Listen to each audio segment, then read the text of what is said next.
Hello. In this video I'm going to demonstrate how to draw a towel using a straight edge graphite and an eraser.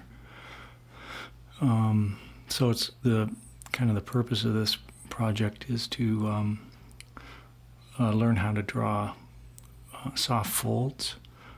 So it's just kind of a hand towel hanging on a rack.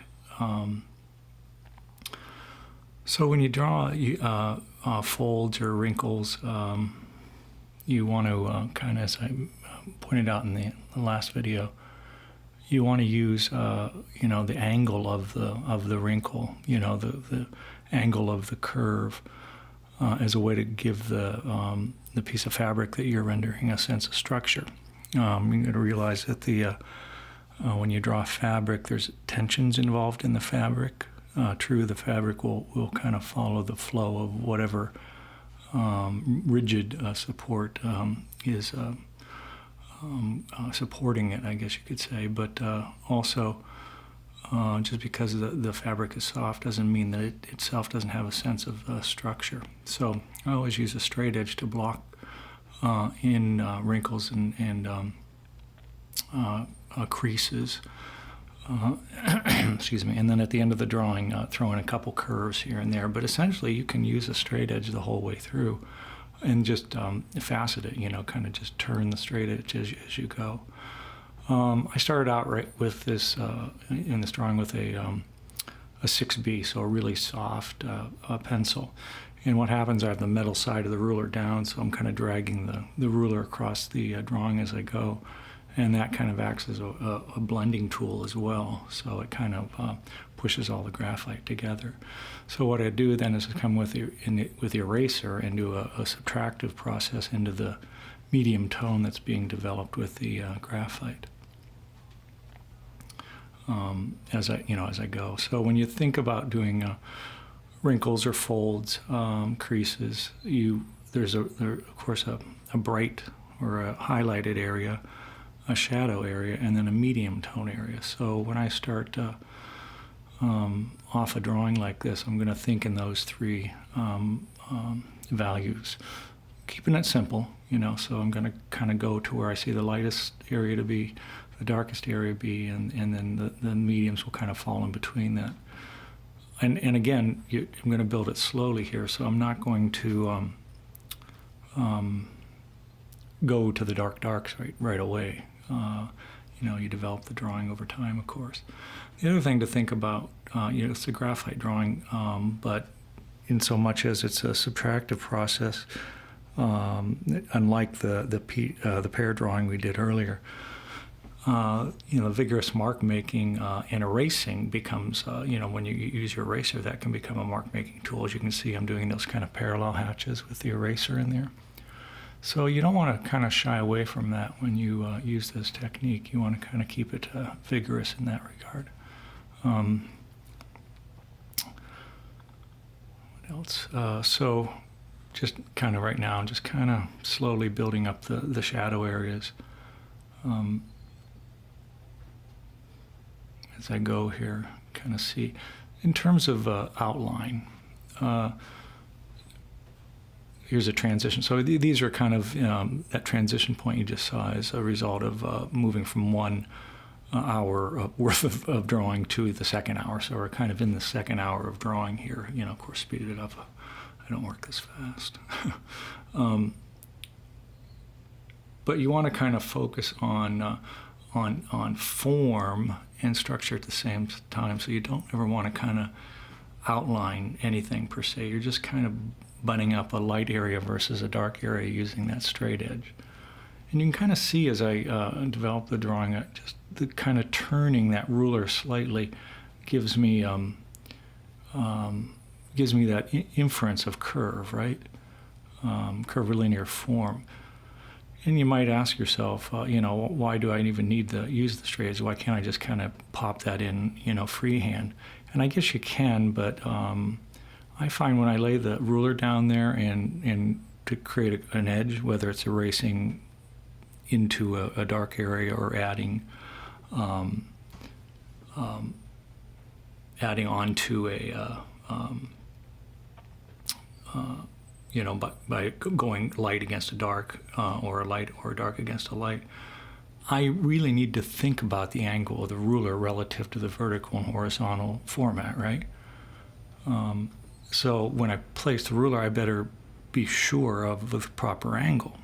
So it really forces you into understanding the kind of abstract quality of the drawing, i.e. verticals, horizontals, diagonals, all those sorts of things. A really good drawing is a result of the artist understanding those kind of abstract formal qualities first, right? And then if you get all those formal qualities put together properly, the pieces of the puzzle come together and it looks like something. You're doing a rendering of a recognizable object. But it is nothing more than graphite on a sheet of paper, right? And edges and value shifts and all that sort of stuff. So in kind of the true sense, it's a really abstract experience. I think where students get in trouble generally in making a drawing is they get in a hurry, and they want the thing to look like, want the drawing to look like the object they're drawing too soon. So they get locked into this image, and it's never fully realized image, because it got there too soon with it, and so you kind of have a kind of a cartoony looking image that you're stuck with the whole way through. So if you can leave it as open as possible for the duration of the drawing, i.e. as kind of ambiguous and abstract as possible for the duration of the drawing, you'll be better off. And then it gives yourself space to develop the drawing, I guess you could say. So as I'm working this, I'm moving again from kind of a real light value scheme to a darker value scheme as I move, right, as I go.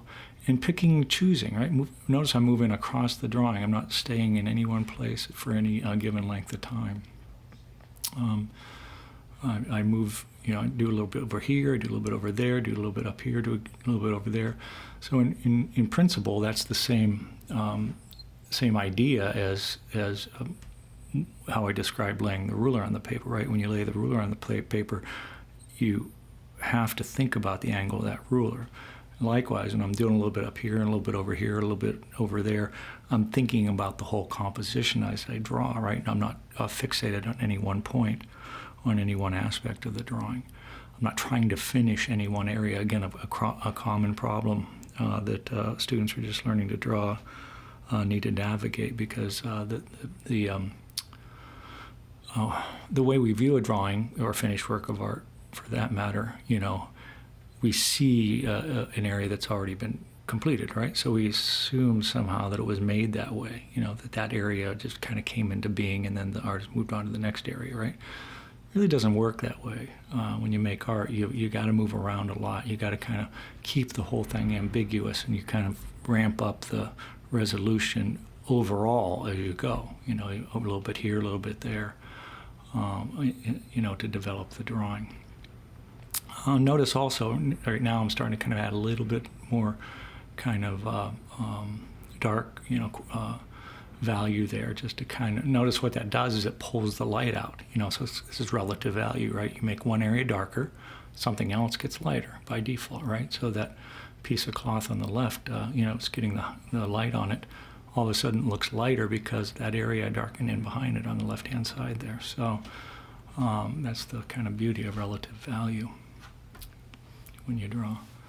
Again, I'm not really outlining, right? I'm just kind of developing edge. The only thing that has outlines is kind of that metallic bar up there that the hand towel is hanging on. I've kind of gone in and thrown some lines there, and that's because the edges of those things were essentially very dark relative to the wall, so I could feel safe kind of. But you'll notice as I develop the drawing, I keep going up there because I can't quite get the right thickness of that bar and the right angle and everything else, so I kind of go up and erase and add as I'm doing there, just to nuance that. Another mistake that novices make, people who are just learning how to draw, is that once they throw an edge down, right, they figure that's the final word, right? That it's going to be done at that point and they don't have to go back to it. No, you got to kind of shift and move edges while you make a drawing.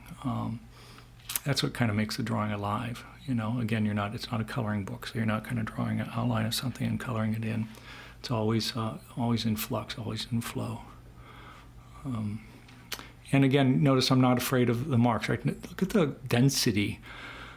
How many times I've addressed that negative space, right? The wall, I've worked at quite a bit. I've added layers of scribbles. I've erased over it. I've gone different directions. It takes a lot of work to develop a space that has nothing in it, right? As we talked about in terms of the background. Now, when you make these drawings, I want to be a whole drawing. It's kind of the last drawing of the semester, so I want it to be a finished drawing.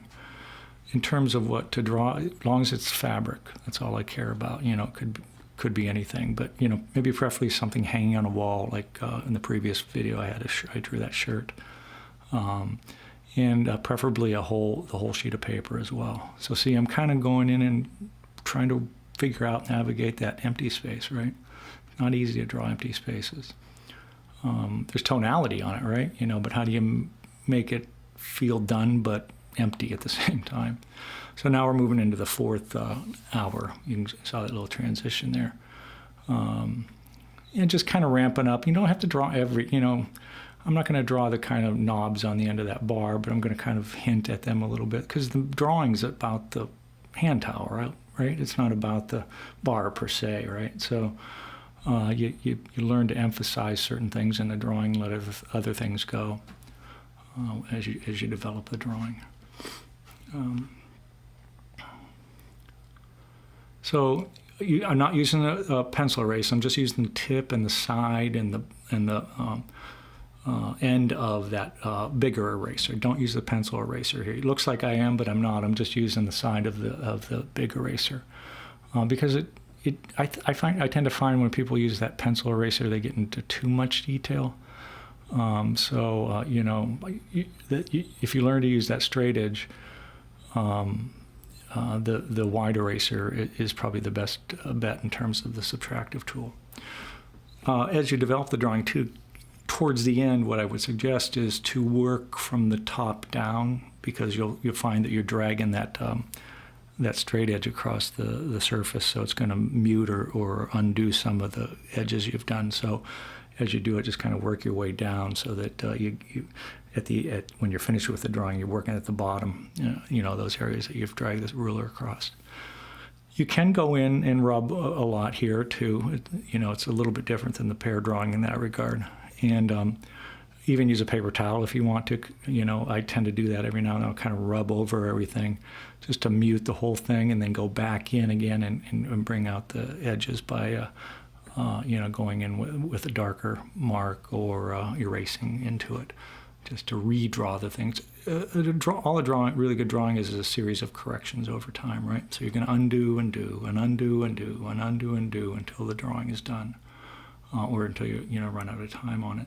And again, this is about a 4-hour drawing here. So I guess that's about it. I don't know if I forgot anything. Well, I'll put if I forgot anything, I'll put it into the written project description as well. So it's getting kind of close to being done here, I think. I'm just kind of capturing the impression of it. See a little kind of tag down on the bottom right hand. So there's a little tag on the towel, and you don't have to draw everything. I kind of just gave it enough kind of import there that it looks like a little tag on the bottom of the towel. So I think we're getting close to the end here of the 4th hour.